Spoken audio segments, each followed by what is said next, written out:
Welcome to the Disruption Lab. This episode of the Disruption Lab is taped in front of a live studio audience. Mychal, you've built platforms that sit at the intersection of democracy and data. What's the moment or the insight, I guess, that first made you realize that technology could heal civic distrust and not deepen it? Yeah, great question. First time, I would say deeply real, 3 weeks ago, for real. All right.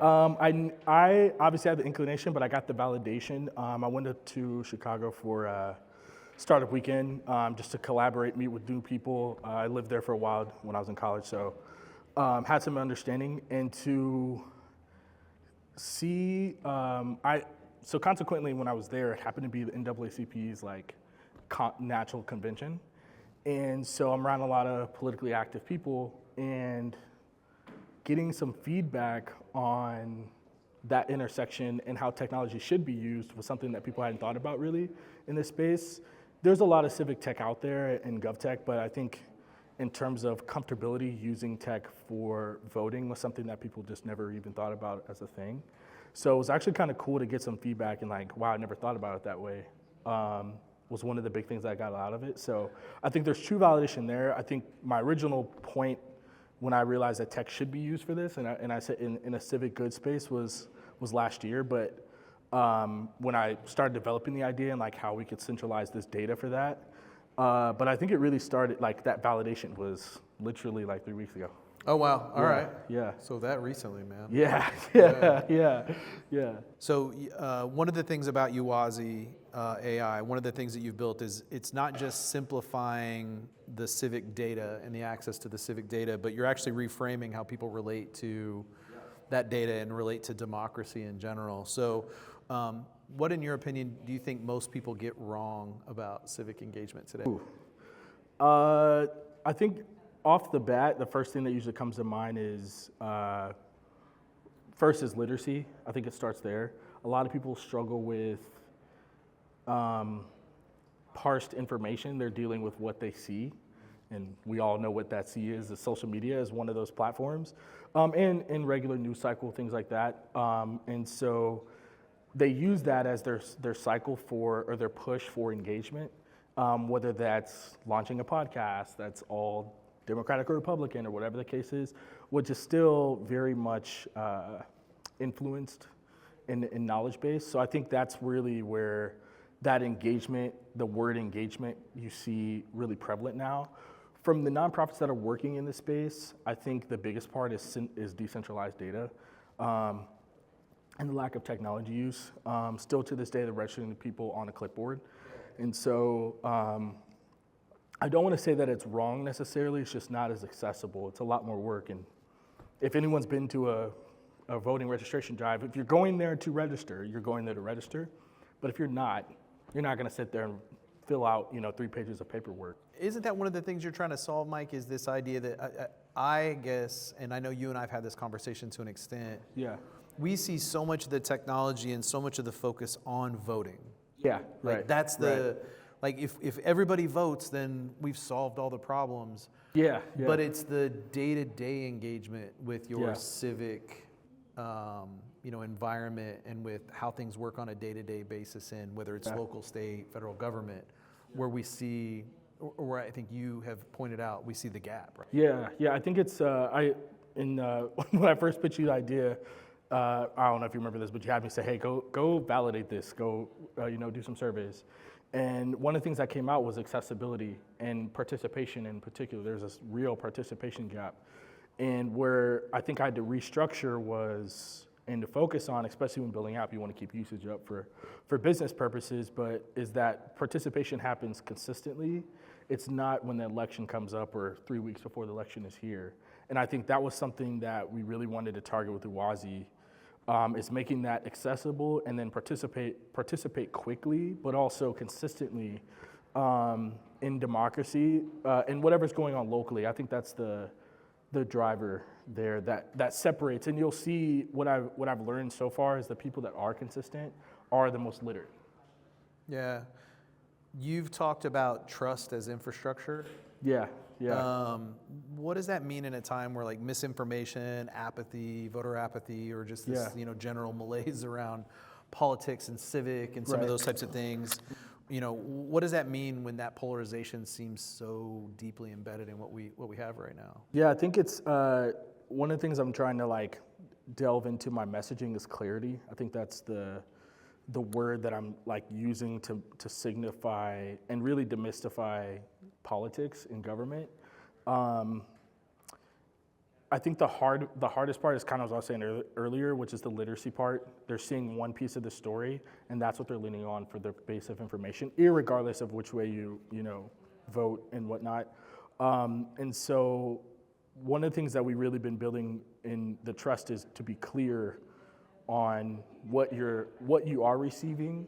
And so, in fact, actually, which you don't even know this because this is literally as of Tuesday, last week, adding in a multi-model feature for people to like clarify their data or clarify like a YouTube link or a TikTok, you know what I mean? Things like that, where they can get that clarity essentially.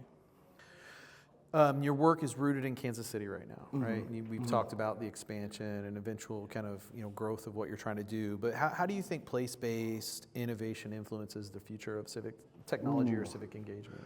Ooh, great question.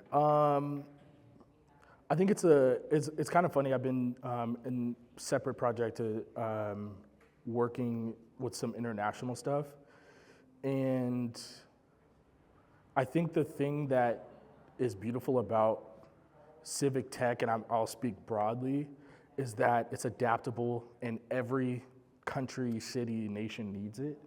Obviously, we're a lot more progressive in the States on the innovation side. There's probably a lot of third world countries and things like that in particular. But I think in the civic tech space in general, one of the things that I've really like picked up on is that people, or the civic tech space as a whole, really aligns directly with not necessarily like engagement, politics, things like that, but also back to clarity is like providing that for people.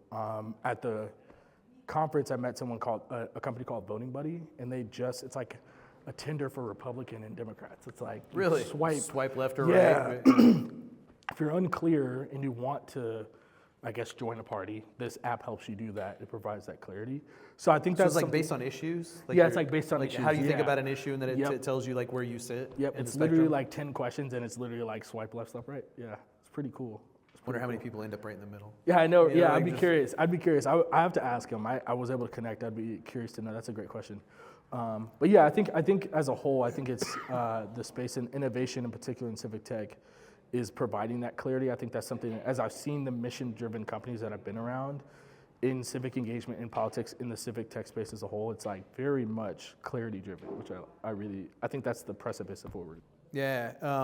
So let's back away a little bit from the society piece, the cultural piece of what you're doing, and talk about the entrepreneurship side of things. Yeah. So what was the earliest sign that Uwazi was striking a nerve? Like, what was that, those traction points or those things that made you realize that, kind of validate the need for what it is that you were proposing to build? Yeah, I'll tell you the story that really kind of like launched Uwazi, and then how I kind of it actually identified the name for me.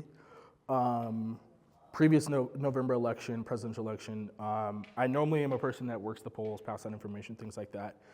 This time, what I decided to do was provide a Zoom link and set up 15-minute interviews, or 15-minute calls, tell people walk through the ballot. Quickly, I found out 15 minutes is not enough time for people that didn't know, that needed clarity.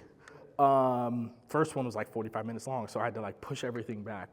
But in that third call in particular, I had a lady that, for lack of better words, fit everything that you would say in the social space a Democrat would say, but very strong Republican. And some of the things that when she mentioned policy that she would want, in particular she was in Jackson, here in Jackson County, everything was opposite of that she was voting on. And so after having strenuous an hour and a half conversation, just learning to understand her political beliefs, I was able to say, hey, like, you need to rethink this as a whole. Voting Buddy would have been great for her. And so one of the things that really sparked me was that a lot of these are not, a lot of the information is not transparent. And so Uwazi was really birthed out of that. I wanted to do something unique, really grassroots, and Uwazi was unique, a very unique name, which is Swahili for transparency, which is how I kind of sparked the name. And then from there, I think the algorithm was the next part. Trying to figure out ways, self-taught coder, so I'm like learning it on the fly. Then vibe coding became a thing, made it so much easier. When I started understanding vibe coding, made it so much easier, but I really focused on, in that moment, building the algorithm was learning about the things that would build trust, that infrastructure, being honest, comparing information, not influencing and directing or being more informative, so even the verbiage that I trained the algorithm to use match that. And I think that was also kind of the intersection technology piece too.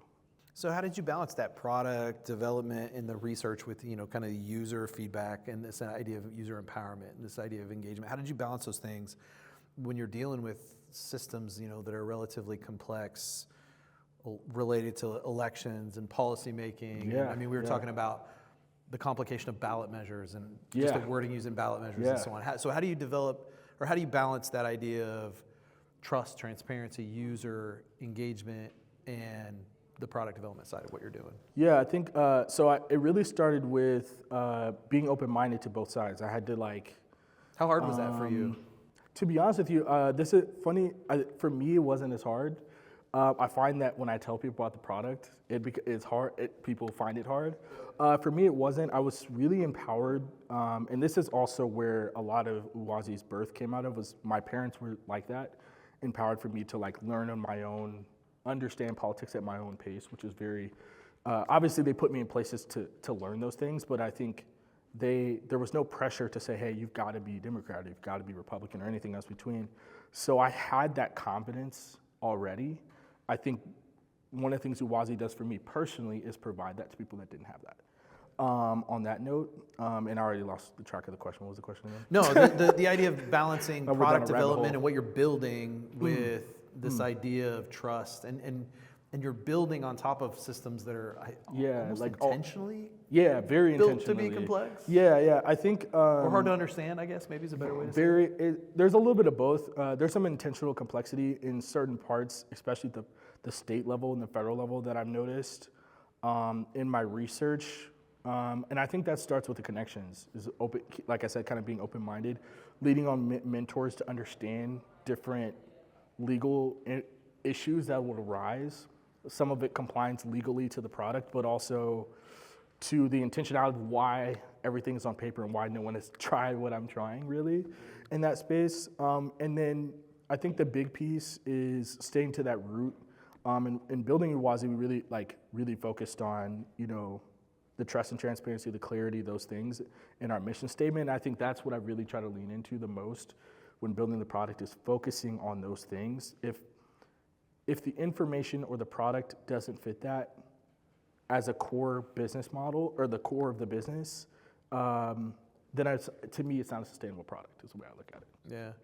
Yeah. One of the things I like with the way you've kind of tackled this, and you're in our current program, the Social Venture Studio, is looking at this as a social venture and looking at this as, this has to be able to stand up and sustain and make money. It's not just a pure kind of nonprofit approach to, civic engagement, and at the same time, ensuring that social impact is still there and so on. How hard has it been for you to balance those things? Yeah, it's been very difficult from a business standpoint. I've been trying to, it was birthed out of love and social venture, like I kind of mentioned, out of the social love. So it was hard to actually switch the other way and think about it from a business perspective, not just how to make money, but how to build a scalable product too.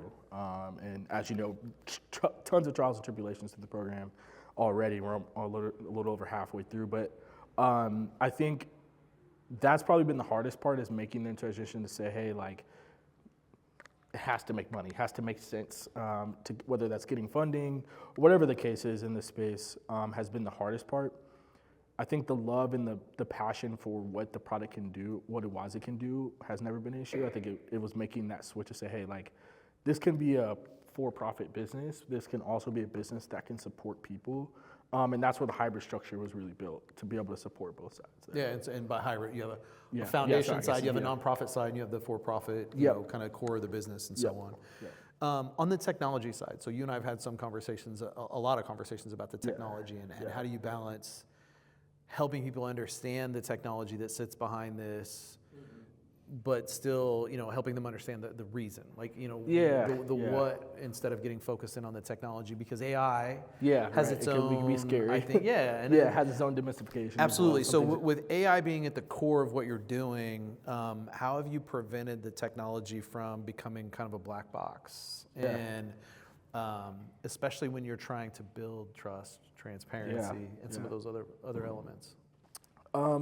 For me, I think the first thing I started doing was building on the trust and transparency, being open about the software, the LLM itself. And it kind of varies on who you talk to, right, about technology. One of the things that my mentor in the program, Tony, he's a AI guy, so we had an in-depth conversation. And one of the things that I always get back is like, why not use ChatGPT? What's the difference between that and chat? And the technology, the tech version it's open, it's a closed source, so I only allow certain information in. And then it's actually trained to only respond in factual information, so it won't even present any influence at all. And so essentially from like a tech perspective, I really had to like learn to hone in. I'm not using like what the tech version would be, a wrapper, so it's not covered in some type of LLM that exists. I had to build it from scratch. And I think that's where the trust and transparency is built on, is not that I'm using what already exists out there, that we're building something specific to fit a specific issue. And having that conversation with Tony, there's a lot in the AI space that's not happening yet in that particular realm. So there's even some feedback from the AI club and other things that people I've been working with. It's like, hey, this is a new way to look at AI as well, because they're looking at it as a blanketed thing, and I can do marketing in the same LM that I'm doing community outreach, right? And that's not as clean as you think it is. And so that's one thing that we really try to focus on the tech side, is like honing in and keeping it one singular focus. How do you think? So how do you generate the messaging to the mass market to understand that? Like, I think as a technologist, I get it. Like, I understand what you're saying. Like, when you see Uwazi AI, how do you make sure that people don't look at that as, hey, this is part of the problem, not part of this? Yeah. So a couple things. My marketing background speaks to a lot of this, but one of the things that we're focusing on the marketing side, in particular the messaging, is focused on empowerment and understanding, and really empathy. That's the big word that we're using. Erase Democratic, Republican, all of that verbiage. Not to say that it's not needed in some way. If that's what helps reach people, that's what we do. But one of the things that we really kind of focused on is meeting people where they're at and using that empathy to understand them. And then what's beautiful about Uwazi is personalized. They go through an onboarding process that helps them, empower them to learn the way they think they need to learn, and that's the beautiful part about it. I think we kind of had this conversation about Duolingo. That's something that really pulled out, in terms of a knowledge base for me.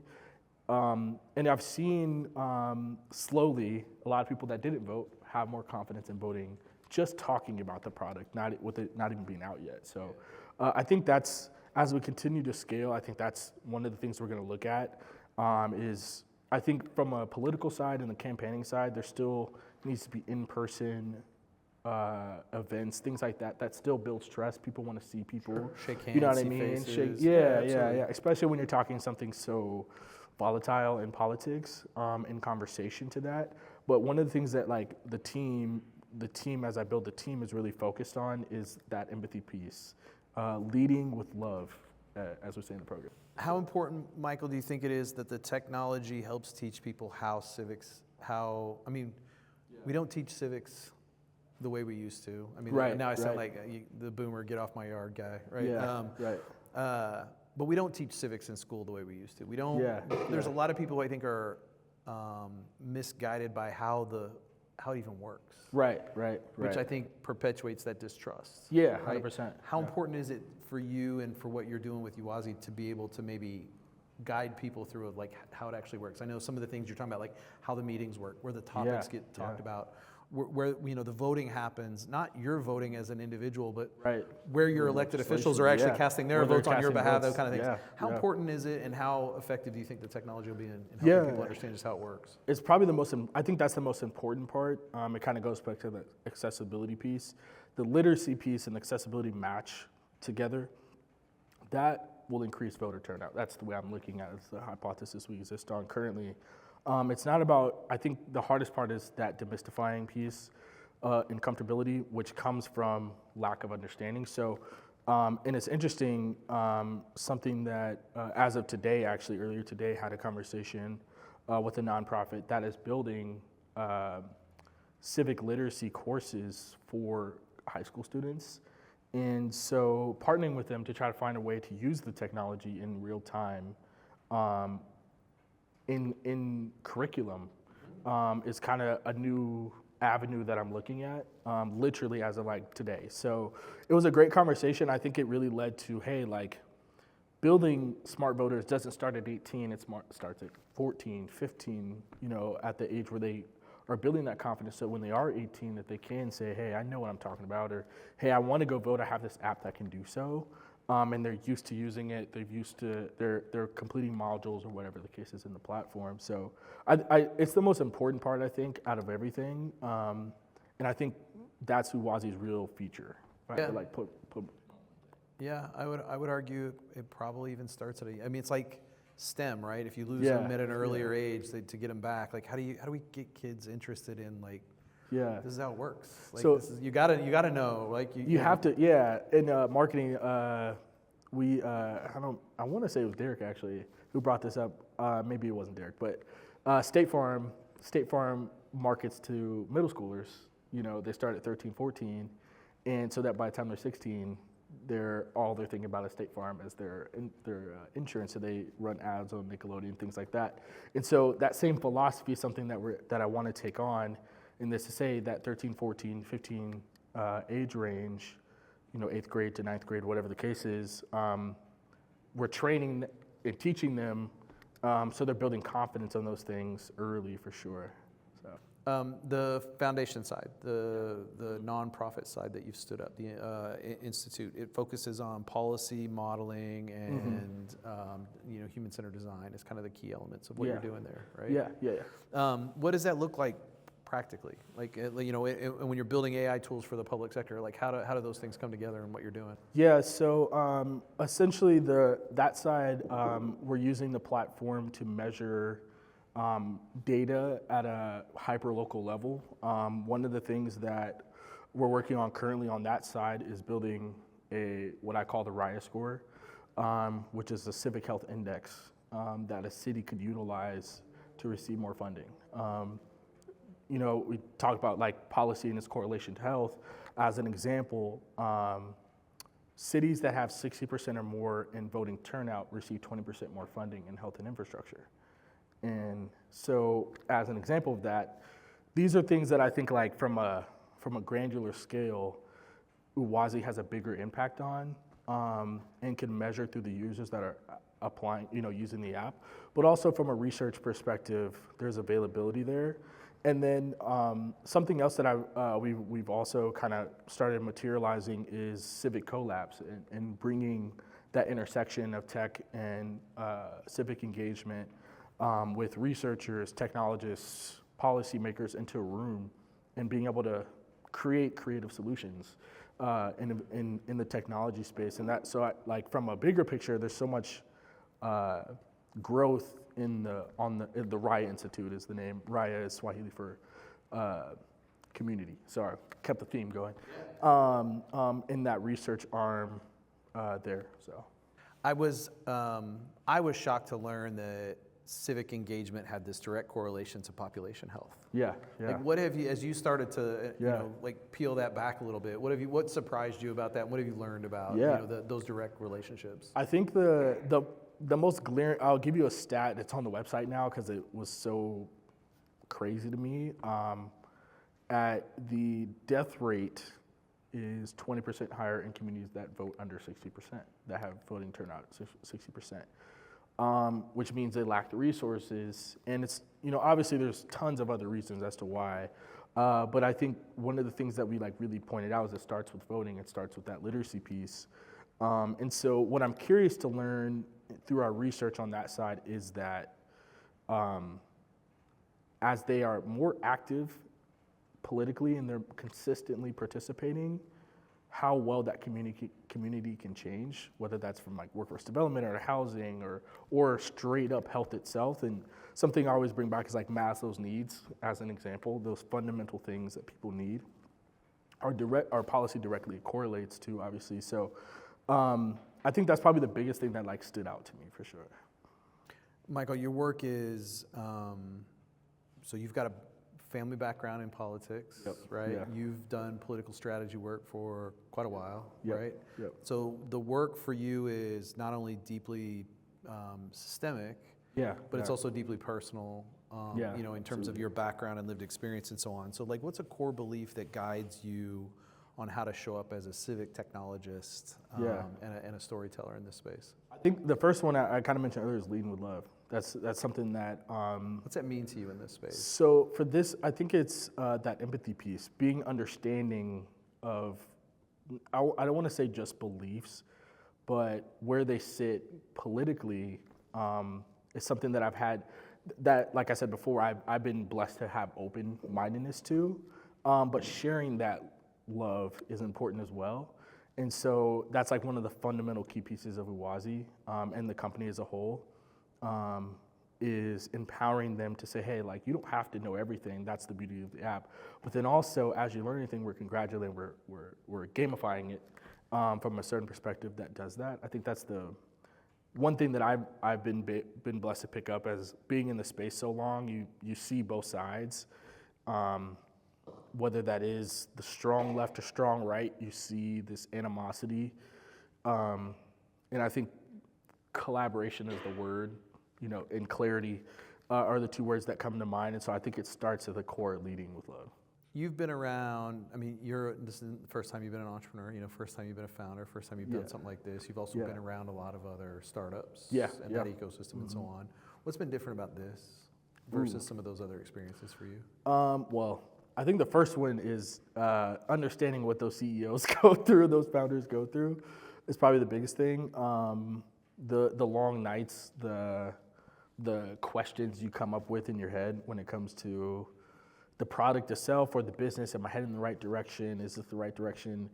One of the things I had to really, we talked about this in courses, really unlearn too for me is being able to take what I have, all of the information I'm gathering, and building trust in myself to say, hey, this is the right decision. If it doesn't work, I can make pivots, and being adaptable to that has been probably the biggest thing I had to retrain myself to say. Being in startups and stuff like that has made me adaptable. Hey, I can move around and learn things quickly, but when it's you facing other people saying, hey, we have to do this, it's a little, obviously the look feels different. So I think that's probably the biggest thing I had to pick up. Is that a discomfort you have in the space? Is that a discomfort you have as a decision? I think it's more the buck stops with me. I'm the decision maker. I think it's more of a decision maker thing. I've always been a collaborator. Team decisions has always been a thing, but sometimes it's hey, this is my decision. This is what's going for. I think that's the comfortability is that right there for sure. So you've seen the inside of tech, you've seen the inside of government, you've seen the inside of community and so on. What's the one thing that each of those sectors kind of consistently misunderstands about the others? And how do you start to bridge those gaps, right? Great question. In the tech side, I always get that government's not, in some aspects, in particular with AI, it's not very touchable, scary to touch. In the government side, with intention as well, they don't want to touch tech. In some aspects, there's obvious pieces of government where it's hey, we want to make life easier and workflows and all those kind of things exist. But in terms of confidence and in knowledge base, there's been this, I would say, weird disconnect in the politic government space for sure. Yeah, it's weird. I find it interesting that, there are ways we can make voting easier. Yeah, 100%. But yeah. And again, I know that a lot of it is intention. It's, hey, we want to central. I had a conversation with somebody yesterday that's like, hey, look, if we target a lot of, especially at local elections, let's say 20% of the city votes, they're only thinking about that 20%. So they don't think about the other 80% at all. And that 20% makes up the vote for the other 80%. They make the decision. And so I think a lot of times they say, hey, that's all we're gonna do, and then that's it. We don't think about anything else. We don't think about the other 80%, or even if we just grabbed another 5% in this community. You know, it's like things like that where they don't, that builds that distrust there because they're not even thought about, you know, and then they don't vote because they don't feel like they're heard. So hence the shirt, don't go unheard. And I think that's kind of where that disconnect grows for sure. Yeah. How hard has it been for you to be, you know, we since the day you presented this, since the day we started talking about it, you've made it very clear that this needed to be, you know, kind of a nonpartisan opportunity. Yeah. Like this needs to be about that trust and transparency, the facts. As Yeah. You said. Yeah. How do you deal with issues like what one group calls gerrymandering, one group calls redistricting? Redistricting. Right, and you know, and like, and it's been going on forever. Like, it's like everybody's like, oh, this is new. It's like, oh my gosh, this is the last of the new things. Like, this has been around for a long time. How do you deal with some of those types of things? Right? Yeah, I think it starts with understanding where that information is coming from, whether that is gerrymandering or redistricting. I'll use that as an example, and then teaching the other the opposite. It's kind of how I've been looking at it. The other part, from a nonpartisan perspective, is being critical of both sides, understanding both sides, but also being critical of them. Kind of back to the empathy piece, saying a lot of, irregardless of party selection, we hope that the goal is to help help the community, grow the community that you're representing, and a lot of times they're misrepresented in that said community. A lot of times because they're not heard, hence why they don't vote, and so on, and or illiterate in that space. But I think from Uwazi's side, I think it really goes back to that empathy piece and that critical piece where we say, hey, like, we need to be more solution-oriented, not highlight just the problems. And I think it starts with understanding those problems, understanding it, which is the app itself, but then having the confidence to have that conversation in person, which is kind of where the collabs fits in. I was thinking about this the other day. I haven't told you this, so this is like a new thought I'm going to drop on you. Okay. But I was thinking about like outcomes for what you're doing, and I was thinking, how what's success look like? And I think it goes back to the woman you said you were interviewing, the one that long, and how she identifies as Republican, but like a lot of the policies she talks about is like, wait a minute, that's like the opposite of, Like, but people will go down a ticket and say, party. Does success start to look like when people walk into the ballot booth and they're like, party, like they're voting on all sides of things based on being better educated? Is that? Yeah, that's, even someone in our cohort brought up, hey, I just vote Democrat. Like, and this last election, two of the judges that were Democrat on paper, had the highest conviction rate of minorities, and this person was a minority in this particular case. And so irregardless of strong belief, I think that's the confidence, and that's why we say we're building civic freedom, is to be free of that exact point, irregardless of how you vote. But that you have the confidence to say so. Be free of identity? Yeah. Like identity politics? Yeah, 100%. I think there's a fine line on that. I mean, obviously in today's time, it's a little different. We were having this conversation earlier, like there's a difference between Republicans and MAGA. There's a strong difference, but I think the confidence to have that when you walk into the ballot is the thing that I like look for to change for sure. Yeah, that's figuring out how to measure that. Like, how do you know what somebody did in the booth? So one of the things we're trying to figure out, and I do want to bring out poll workers and volunteer in that space, and gamifying the vote. So when you go to vote, we do like a survey, post-survey after election. So obviously we can track when they go to vote. Because if they're willing to tell you it's in the app, then you've got the data. It's right there. Yeah. So we can kind of measure that in turn and see the confidence, and then in terms of that freedom piece, the freedom identity is like rewarding them for thinking about politics differently at the poll itself. So reinventing the vote sticker is something we're thinking about. And like, here's a new Uwazi vote sticker that's black or whatever that makes it stick out. So hey, like you did something different than everyone else today. Yeah, you know interesting. what I mean? Everybody's an independent in Uwazi. Yeah, 100%. Yeah. If you could redesign or design, one civic ritual or public interface, if you will, to, how people engage from scratch, something to rebuild that trust that you're talking about, what would it be and why?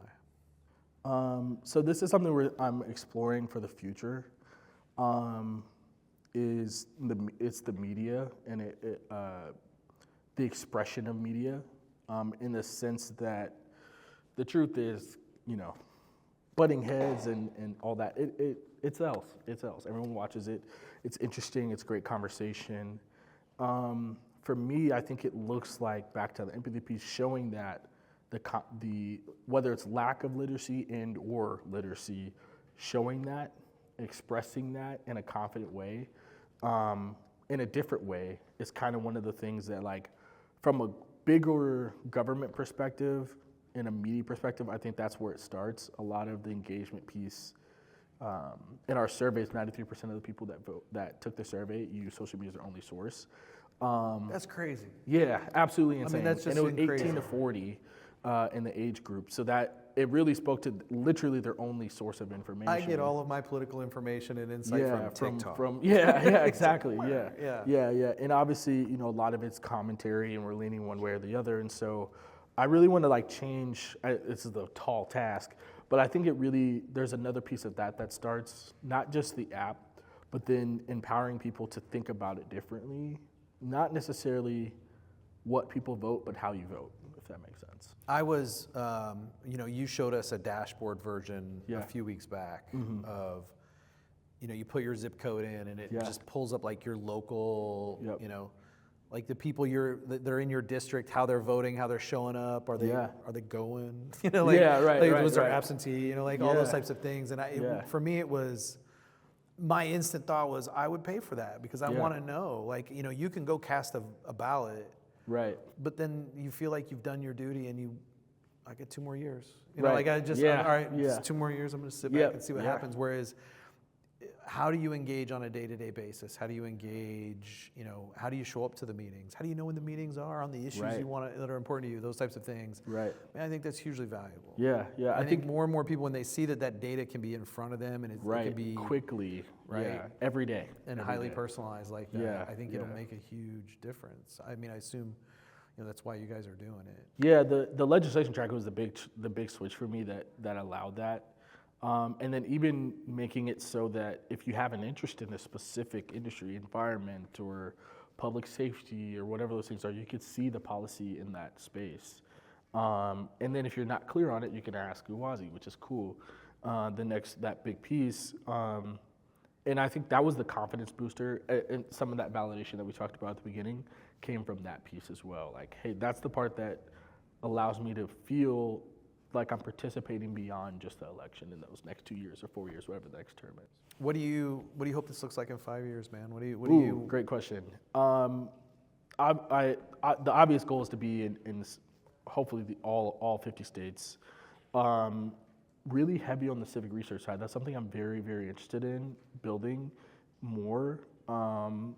Being able to use the data that we're collecting and those questions that they're asking to not only build smarter voters, but just smarter citizens as a whole.